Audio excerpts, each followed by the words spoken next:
Hello, listeners. Welcome to Travel, Explore, Celebrate Life with Veena World. We are your hosts, Neil and Sunila. And as always, we are bringing to you interesting places with interesting stories and a whole lot more. So, welcome to another episode. Well, it so happens that this week, by the time the episode releases, we would have come back from London because we are going there for World Travel Mart. And it just feels well and truly that the industry, travel in general, has started, and we are super glad. And we are going to meet all of our partners. So we look forward to that. And by the time this episode releases, we are back into Incredible India. So we decided that after discussing Europe last week, we come back to Incredible India. When we started our podcast, Travel, Explore, Celebrate Life, we did episode number 4 and episode number 5, if I'm not wrong, on a state in India which is super popular, not only amongst travelers within India, but travelers coming from outside of India. And Veena World's inbound division, that we call it India Inbound, is for people from outside of India to come into India. That state is Rajasthan, and Rajasthan offers a lot of experiences when it comes to adventure, luxury, well, history, a whole lot more. And we have decided that today we are going to go back to those episodes 3 and 4, but come back and just tell ourselves what Rajasthan really offers. And Sunila has had the pleasure of having had a lot of experiences in Rajasthan. I have had the pleasure of having a lot of experiences in Rajasthan. So this episode is more about what Rajasthan really is, how one state can have so many experiences. Often people think that Rajasthan is the desert and you will enjoy a desert safari, you'll enjoy a desert stay. But guys, you get a whole lot more. And that is why we keep going again and again and again to Rajasthan. As we speak, there are 50 tours of Veena Worlds going on right now in Rajasthan, and our guests are enjoying with our super popular Veena World tour managers. So, Sunila, without wasting any more time, because I took a longer time to do the introduction this time, but that's just because Rajasthan is so close to all of our hearts. Where should we start when we discuss Rajasthan and the experiences that the state offers? Yes, Neil, it's really exciting. It's always exciting to talk about Rajasthan. And like you said, we're going to London for the World Travel Mart, and we will meet a lot of people there who would want to come into India. And again, the first place that people want to go to is Rajasthan. And it's really not surprising because just this morning, like when I was preparing for the podcast, and I came up with this list, and I saw that there were still so many places that I still want to go to. So I think let's start with a place that I'm sure both of us have not been there, but we would love to go to. And I'm talking about Pali. Have you been to Pali, Neil? No. Yeah, neither have I. And in Pali, you have this really special hotel, and it's so special that I could go there just for the hotel, just to go and relax in the hotel. It's called the Bridge Lakshman Sagar. And when I say Bridge Lakshman Sagar, they have this whole concept of JOMO, which is joy of missing out. So they say, come stay with us, enjoy, and why do you want to be connected to the world? Forget everything, slow down a little, and really take in the beauty of the place.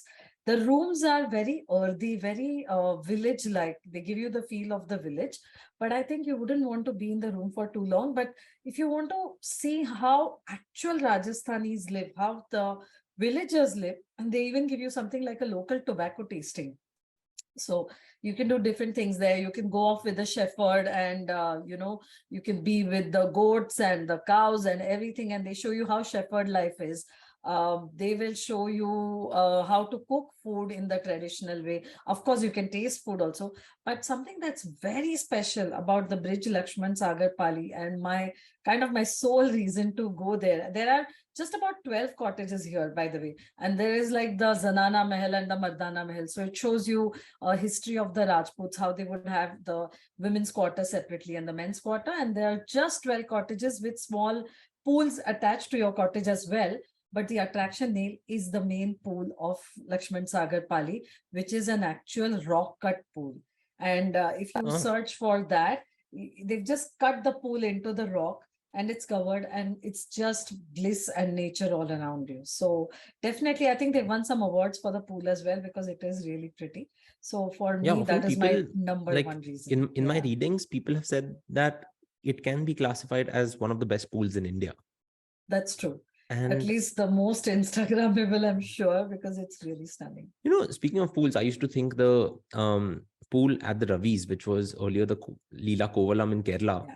Yeah. was like the cliff pool, right? And I think that was one of the best pools, but who knows? Well, that's a good start.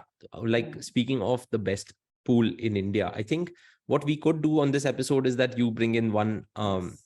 point and then I bring in one point. And like in my notes, I had the first thing that I had was the Great Wall of India. And the Great Wall of, like, often we hear about the Great Wall of China, and everyone knows of the Great Wall of China.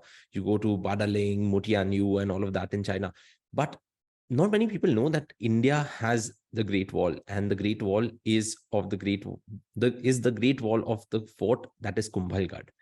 And when you go to Kumbhalgarh, there is an adventure park, is what you were telling me, right? And you could do many Yes. activities. Of course, I'll tell you to tell us what activities they are. But Kumbhalgarh is actually a fort where you just stand at the top of the fort and you can see its wall just meandering through the hills, and it just goes on and on and on.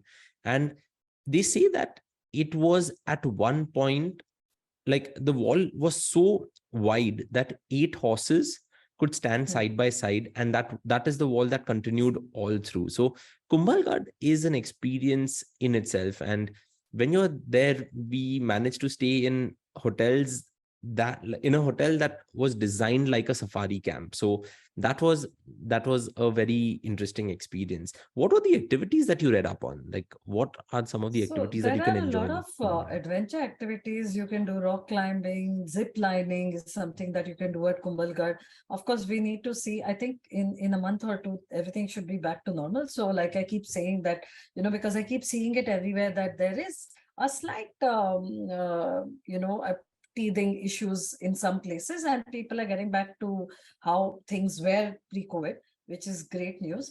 So just make sure that before you go somewhere, book for it and then go. So something like 450, 500 rupees for a zip lining, and it'll be amazing to do zip lining at Kumbhalgarh. Of course, bikes and the other things. So there are a lot of adventure camps, and I mean, there is an adventure camp at Kumbhalgarh. What I meant was there was a lot of adventure camps around Rajasthan as well. A lot of new things have come up, and you can take part in all of this. So there's hot air ballooning. It's held in 2-3 places. You have Jaipur, you have Pushkar. So again, that's another really interesting, and Ranthambore. So 3 places that you can actually do hot air ballooning to. So I think Rajasthan is really changing a lot, and it's great to have the heritage, but also new things to do and get into. So I think it's really amazing. That's true. Where do you want to go next? I think I have a spooky story next. We probably spoke about it, Out with it. Tell us. in there, but very close to Jaisalmer, and we all love to go to Jaisalmer for the tents and to stay, experience the desert and really have the sand dunes there and stay there. And you can also experience staying in the tent in the desert. But there is a village very close to Jaisalmer called Kuldhara, about say 40 minutes away or so from there. And this is known as a haunted village. So they say that this is a ghost town because apparently the entire village just abandoned it in one single night, like one day, and everyone just left. And it's very spooky because it looks so deserted, and it is deserted. So people say that if you go there at night, you can still hear a lot of sounds, and it is haunted, but it is also equally haunted in the day. So you don't have to wait till night time to go there, because I don't think you're even allowed to get in there. And the story goes that there was a local divan who kind of fell in love with the local girl, and he said, I want to marry her and no one can stop me, and I shall come and get her. And he was not a very nice person. And then the entire village rallied around and they said, that's it, we are all leaving this place. And apparently they just left. So even in the day you can go and see. And I think there's something about the vibe there where once you go and you see that people have not been living here, and that is definitely something quite spooky. So yes, that's something worth But checking out. if you were to think about it, Rajasthan would be filled with so many spooky Yes, palaces and there's Bhangar Fort. castles and all of that, right? Yeah, there's Bhangar There's Fort Bhangar also. Fort. Yeah. like I was in Mandava. Okay, let's take Mandava next because that was Mhm. anyways going to be on my list. Yeah. I was in Mandava and I was walking on the Bollywood street, as they call it. So Mandava, which is north of Jaipur, about 2 hour drive from Jaipur. Um, you Many of the movies have been shot there. Like PK has been shot there. Mm. Another Salman Khan movie has been shot there. So they take you to the street on the walking tour of Mandava, and then they show you that this is where many of these Bollywood movies have shot, Mm. because there's like a Rajasthani bazaar that can be created on that street, because it is just lined with like very Rajasthani style houses and all of that. And the guide just stops by one Haveli and shows me the lock on the Haveli. And he goes like, Neil, this lock has been here for the last 35 years. Now, whoever owns this Haveli has not come back. We villagers think that if we open this Haveli, there will be ghosts in there, Wow. and that's why it hasn't been. And I was just telling him that there just could be a chance that so many such Havelis might exist where the people who own it have moved out, have moved to other cities, other countries, and have never come back. And his answer was a very like frank. He's like, yes, like this exists. And if you are a haunted story lover or a haunted travel lover, Rajasthan is also the place for you, because Yes. so many such things exist um over here. So yeah, like Mandava was on my list, and Mandava is something Yeah, that, and like you yeah. said, it is I mean, so many movies were shot there, right? And so many, a lot of haunted movies are also based in Rajasthan. But other than that, movies are shot there. But very often in the movies, Neil, don't you think they never tell you actually where you are? It is shot there, but it is meant to be somewhere else, or meant to be some palace or something.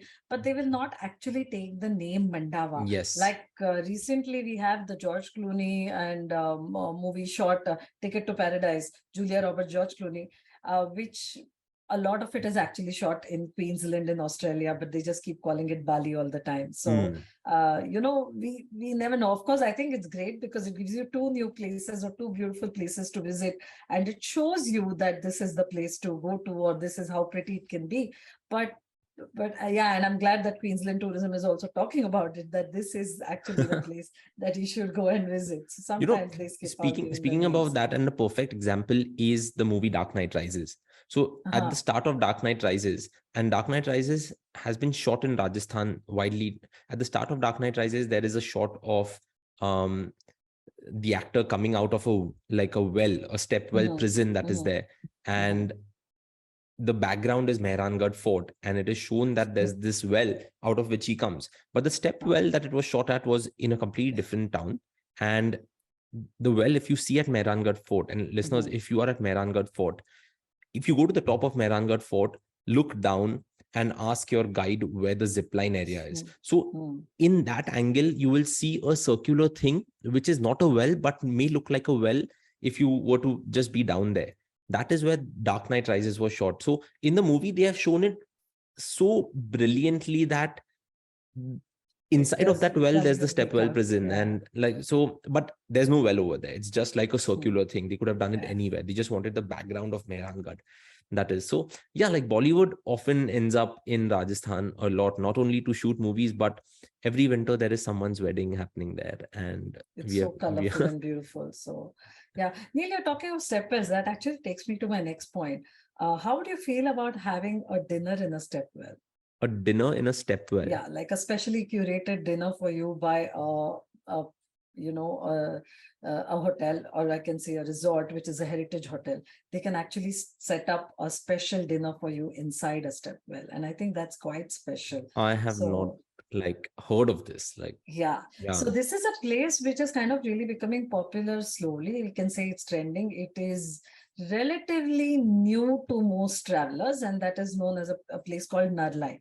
So Hmm. between Udaipur and Jodhpur, on the Udaipur-Jodhpur highway, close to Ranakpur, where people would go to see the giant temples of Ranakpur, say about 2 hours from there is Narlai, and you have the heritage hotel of Raula Narlai, a very beautiful hotel. Again, I think that's another thing with a lot of these Rajasthani hotels. Like most of the heritage hotels don't have like huge number of rooms. The rooms inventory is kind of small. So here you have 32 rooms. And I think that is so special because the kind level of service really goes up when there are fewer rooms. People actually know you by name. They, within a day or two, I've noticed they actually know your preferences. So they will say, can I bring you like your tea in this way? Or small things which really go a long way to make your holiday quite special.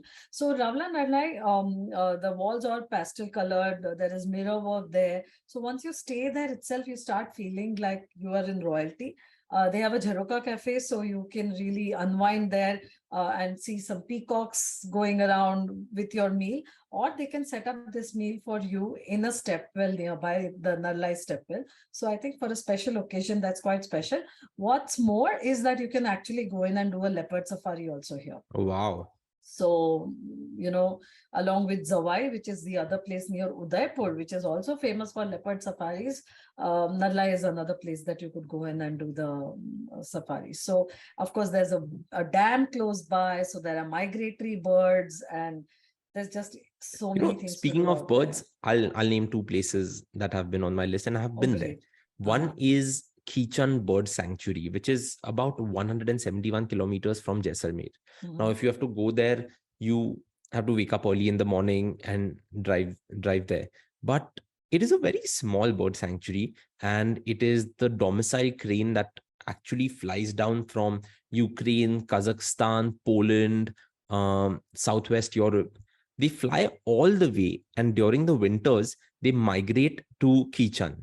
Now, when you get there, you'll see three types of birds, and I had just written this down. It was the kurjan, the karkara, and the kunj.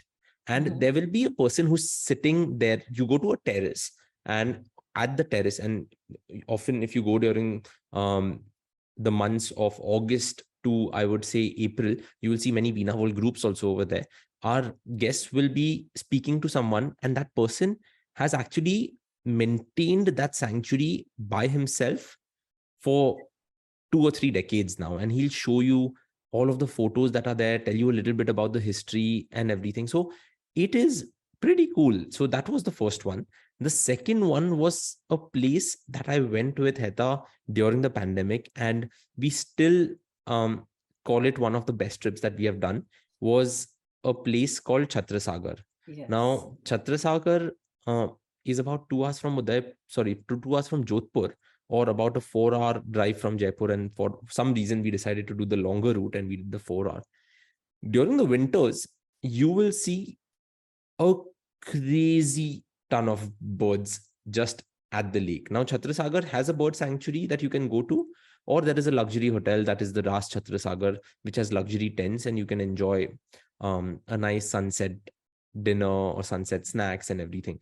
But that place, I think, if you want to see different types of birds, you sit with the bird expert over there. I don't know what they're called, and incredible. So that was one experience. Luxury tents, sunset, birds just flying. You have your binoculars and you're just looking at all of the birds that are there. It is. And if I'm not wrong, Neil, you went just after the lockdown was Yes. like just things had So opened up. And in we went spite in of that, I October. remember you had Yeah. a great time, right? We went in October, and Yeah. apparently in the months of December and January is when all of the birds migrate to that sanctuary. So you can go for a boat Which is ride. perfect for people who are looking to going now, right? We Yeah. are coming towards December and Jan. That would be a great place. Yeah, and then just like often people think Rajasthan desert is going to be super hot, but guys, it is super cold in December and January, and even February for that matter. You need your jackets. It gets very cold as you go into the deserts of Rajasthan. So those were two of the bird sanctuaries. That was Kichan Bird Sanctuary and Chhatrasagar. I'll call it bird sanctuary, or I think it goes by another name, but Chhatrasagar is the place that was incredible. And then there's Bharatpur. There are just so many things to do there, even with the bird sanctuaries in Rajasthan. But my next attraction for today is for nature lovers. And those of you who've been missing going to the US and not being able to see the Grand Canyon in the US, because of course the visas are still taking some time, you can actually see the Grand Canyon in India itself. And if you remember, Neil, the Rajasthan tourism advertisement, where there was this big canyon. I remember it like in the panorama kind of a view, and Yes, this yes. beautiful panorama with the canyon. And they had a very interesting advertising campaign at that time where they would pick up a person's name and call Rajasthan like that. It was really quite interesting, and I'm sure it's in everyone's memory. So this is the Grand Canyon of India, and it is in near Kota. So there is a place called the Garadia Mahadev Temple, and you can actually go out there. So the temple is some 500 feet above the sea level. So you can make a small trek out there, go up there. And once you're out there, you can actually see the entire canyon and the river and the course of the river and the Chambal River. So you are actually out there. It's really quite stunning. So India does have a nice Grand Canyon. It's around 300 feet deep, the gorge of the Chambal River. And you'll see the river flowing. It's beautiful. You have a temple. Definitely something that should be on your list if you are a fan of the canyons. There's some small entry fee that you have to pay, and you can have your own transport or taxis and other things available. But yes, this would be a great place to go. And of course, I think just post monsoons, the river would be full and it would be a nice time to Yes. get there. I think So, that place post the monsoons is a great time to go, because yeah, if the river is dry, then, or yeah. like as we get into the summer, then it becomes fairly what would you say? You just have the canyon, but without the river, it's not a Mhm. picturesque shot, right? I mean, that's Mm. even better than the Grand Canyon, right? Like you can't really see the river everywhere Oh, in the canyon. when you So go to the you Grand Canyon, just it's see just it. like, yeah. It's so I think this is more picturesque. Yeah, I quite definitely. agree. I quite agree. Speaking of a canyon, and for some reason, when we talk about a canyon, I think of a zip line, or I think of like giant swings, because Hmm. generally a zip line is between 2 points of a canyon, and there's like a huge valley in Yes. there. And one of the best experiences, and I mentioned the zip line earlier, was the Mehrangarh zip line. Now, one of the points over here is that if you have time in Jodhpur, you Hmm. should do the Mehrangarh zip line, because it takes 2 to 3 hours. And now I've done that 6 or 7 times. And if you ask my wife Heta also, she's also done it 2 or 3 times. But that's because we've gone with different people. And every single time it's a great view, because I think you do about 6 zip lines or 7 zip lines, and they take you to different points in the Mehrangarh Fort complex. And just doing a zip line with a view of Mehrangarh Fort, or doing a zip line with the backdrop of Mehrangarh Fort, just happens to be a great video or a great photo opportunity, in my opinion. And Mehrangarh Fort, in I think, if you can afford it, you can have a wedding also at Mehrangarh Fort. But like those are like destination weddings at another level. So that is also possible. So Mehrangarh Fort, I think, is, in my opinion, an experience in itself, because you just get to see so much, and that fort is grand on that hill. It's just beautiful. What's next on your list? Neil, next on my list is a place that is known as the City of Stepwells. And this is Bundi Fort. So Bundi is really stunning, and it's like Jodhpur. It is also a blue city where they kept the homes blue, so to keep things cool. But something that's really worth going and checking out here is the palace, because it is said that this is one of the largest palaces in India, even though it is not that well known. So the Gad Palace Bundi is actually a collection of number of palaces. So it's not just one palace. There are Hmm. many different palaces inside, and over 3 centuries, people and the rulers here have been building palaces one after the other. It's known for its Rajput architecture, of course, with its jarokhas and the pillars and elephant carvings and all of that. So you have the Phool Mahal, Badal Mahal, Chhatra Mahal. These are some of the famous ones. And there is also something called a Chitrashala inside, and lots of miniature murals on the walls. So it's something quite different and very special. And this, Neil, is one of the attractions in Bundi. Other than that, you have the Hathi Pole, you have the Chhatra Pole, you have the Shikhar Burj, you have the Ramgarh Sanctuary out there. You have Kanak Sagar Lake, Naval Sagar Lake, Jait Sagar Lake. You actually have an 84 pillared cenotaph as well. So there's just a lot to do. A lot of people may know Bundi for Taragad Fort. Taragad Fort is again one of the very impressive forts of Rajasthan, and it is the city of stepwell. So obviously you have the Queen's stepwell, which is Rani Ji Ki Bauri. You have the Dabai Kund. Just lot of places out here. Also notable is that the Nobel laureate Rudyard Kipling actually is said to have penned one of his novels here. It was called Kim, and he was so taken over by this place that he just couldn't leave it, and he loved it. And he said, Jaipur may be called the Versailles of India, and Jodhpur may be stunning too, but Bundi has its own place. And this is definitely probably not even the work of men, but maybe of goblins or other people, because it's so dreamy. So Bundi is something that I haven't been to, and I'm looking forward to go there as well. So, Hopefully. s- the next thing on my list actually was just like hot air ballooning. And hot air ballooning can be done in Rajasthan when we are talking about all of these activities that can be done. Yeah. Jaipur and Pushkar are two cities where you can do it, and you can either do it at dawn or you can do it at dusk. My question to you is, would you do it at dawn or would you do it at dusk? Neil, most of the times that I have done it has always been at dawn, simply because by afternoon, one, the weather can change and you may miss it. Usually the weather is always better in the morning. Yes, which means that you have to get up very early as 3 or 4 in the morning, go to the designated place, and then go hot air ballooning. But very often the weather can really change drastically. And so with things like hot air ballooning, helicopter rides, I don't take a chance. I go at the first chance that I get to go and see it. And yes, if I might even go again, say at dusk, if I want to see the sunset, that would be really special. But it's not always possible. So I would say if you're really keen that you want to get onto the hot air balloon, just do it on the first day. And in fact, at Veena World, the way we would do it, if someone's coming and booking with us, we always keep it, if we have a 2-3 night holiday, we still add it on the first day itself. Because then if the weather's bad, you still have a chance to move it to the second day or the third day. So we don't plan it to keep it on the last day. A lot of times you feel like doing that because it is a highlight, but there's a good chance you may skip everything. You bring a very valid point over there. And I think that's a travel tip that we'd give anyone. If you're going skydiving, if you're going paragliding, if you're going parasailing, or if you're going hot air ballooning, try to do these things on the first day of you reaching that place, right? Because weather can be bad. I remember I was in Queenstown for 5 days and we were doing skydiving on the first day. But for some reason, over those 5 days, we were caught in the worst storm that Queenstown in New Zealand had faced in a decade. And day 1, not possible. Day 2, not possible. Same thing up until day 5. So I have still not done skydiving in my life. And hopefully at some point. So something similar happened to me. And skydiving, I think the joy and thrill of doing it in New Zealand is really quite special.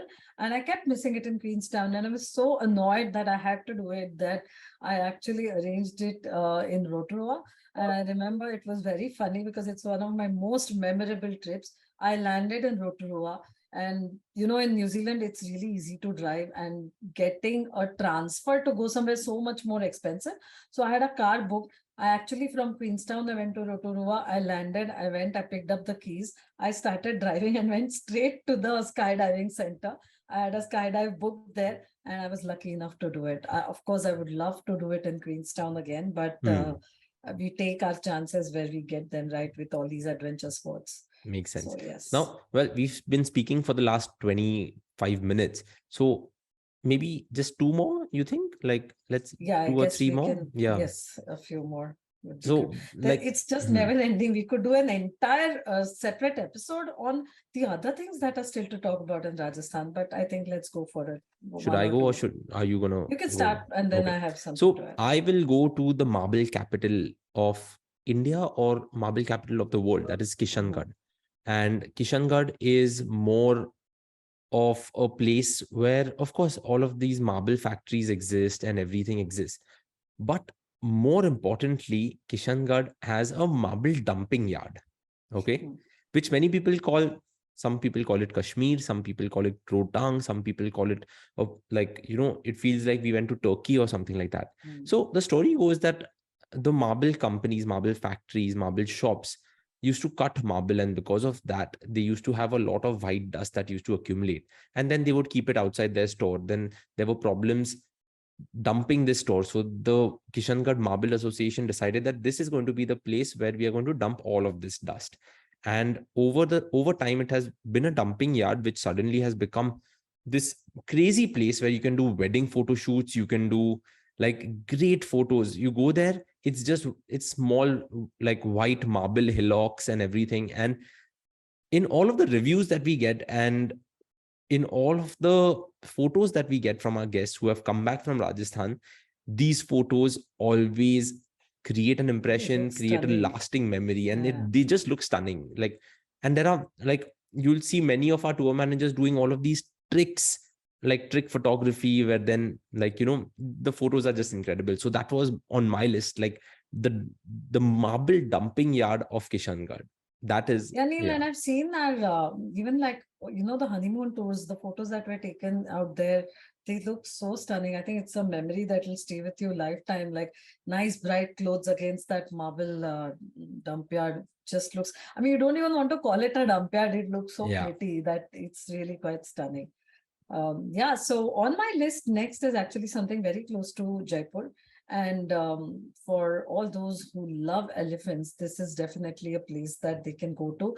Most of the inbound tourists love it, and they would at least go here for a meal, if not to stay in a luxury tent. And this is a place called the Dera Amer Wilderness Camp.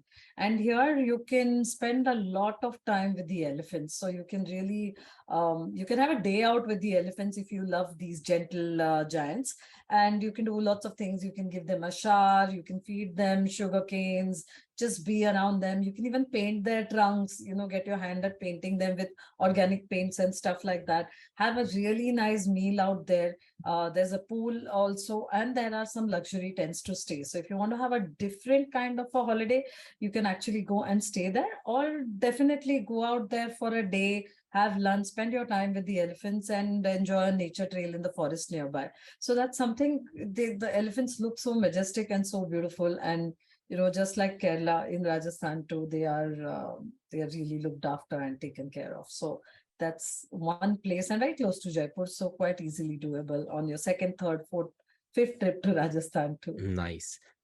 The last one I have on my list is actually a food experience. Mhm. And it's not a food experience for any particular place. When you talk about Rajasthan, you cannot miss out on the lal mas. And the lal Yes. mas, which is the mutton, or like, is just incredible. So if you're a non-vegetarian, the lal mas should definitely be on your list. And if you're an adventurous non-vegetarian, Mm. then the jungli mas should be on your list, because the jungli mas is probably the spiciest mutton dish you may have. And I'll not call it the spiciest mutton dish, because there are all of these chilies. And of course, the great Veer Sangvi talks about chilies in his new book called The Indian Pantry. And like, over there, he describes it very well. But this dish is something that is on my list for the first meal and my last meal. And I have done a thing where I have got takeaway from a restaurant next to the airport back to Mumbai, so mom and dad and everyone can have it. So that was my last thing.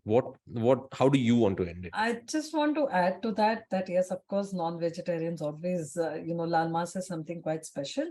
But for the vegetarians, dal bati churma is a very typical traditional Rajasthani dish that you must try it. And the meal is great. There are a lot of places that will give you the whole thali as well. So that is again something to enjoy.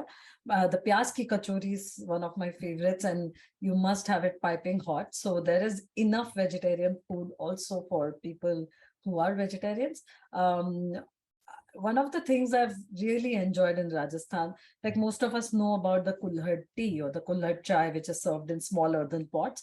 But in Udaipur, near the lake, you have the chapati, and they actually even do kulhad coffees out there, and they are really quite stunning. In olden times, we used to call it an espresso, but it was actually a milky coffee that's froth. It's something similar. So whatever they call it, but I think it beats most of the branded coffees any day, and it's really quite nice to have it in the Kulhad. So, overlooking the lake, it's really quite stunning. So, I think, yes, we yeah, can go like on, but I think this that's is a good, actually a good way to end it, I would yeah. say. That we've spoken about different places in Rajasthan, but listeners, like, one trip is definitely not enough for a state like Rajasthan. We have done multiple trips, but we still have so many things on our bucket list. And you should probably start ticking them off now, because as you start ticking them off, you realize that not only Rajasthan, but India in general, incredible India in general, is that you start wanting more and more and more. And as people have been traveling all across the state of Rajasthan and all across India, we have realized that our bucket list keeps increasing instead of decreasing. And it's the best weather now, Neil. And we are getting into winter, and this is probably the best time all across India. Different reasons. I mean, starting October, November, December, Jan, up to March, at least the next 6 months are, I think, really India's time. It's time to see our country. Awesome. Let's end on that note, Sunila. Thank you so much, listeners and viewers, for tuning in to Travel, Explore, Celebrate Life by Veena World. We will see you next week. Bye-bye. Bye.